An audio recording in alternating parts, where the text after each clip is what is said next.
ব্যবসায়ী নাসির উদ্দিন মাহমুদকে মারধর, ভাঙচুর ও ভয়ভীতি দেখানোর মামলায় আদালতে হাজির হয়ে আত্মসমর্পণ করে জামিন পেয়েছেন চিত্রনায়িকা পরীমনি। ২৭ জানুয়ারি সকালে ঢাকার চিফ জুডিশিয়াল ম্যাজিস্ট্রেট আদালত তার জামিন মঞ্জুর করেন। জামিন পাওয়ার পর সংবাদ মাধ্যমে কথা বলেন পরীমনি। আমার খুব বিশ্বাস ছিল যে আমি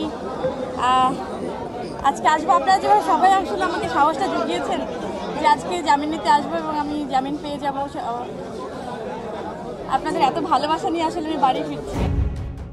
এর আগে টাঙ্গাইলে একটি শোরুম উদ্বোধন করতে না দিলে সামাজিক যোগাযোগ মাধ্যমে পরীমনি তার ক্ষোভ ছাড়েন। আর তার ২৪ ঘন্টার মধ্যেই তার বিরুদ্ধে গ্রেপ্তারি পরোয়ানা জারি করে আদালত। এ সময় গণমাধ্যমে পরীর আইনজীবী রিফাত সুরভি জানান, চিত্রনায়িকা পরীমনি আজ আদালতে আত্মসমর্পণ করেন। আদালতে হাজির হওয়ার পরই আদালত তার জামিন মঞ্জুর করলেন। আমরা আজ বিজ্ঞ আদালতে আত্মসমর্পণপূর্বক জামিনের প্রার্থনা করেছিলাম। বিজ্ঞ আদালত জামিনের প্রার্থনা মঞ্জুর করেছেন। গত বছরের ১৮ই মার্চ নাসির উদ্দিন মাহমুদকে মারধর, ভাঙচুর ও ভয়ভীতি দেখানোর সত্যতা পেয়ে আদালতে তদন্ত প্রতিবেদন দাখিল করে মামলার তদন্তকারী কর্মকর্তা ও ঢাকা জেলার পিবিআই।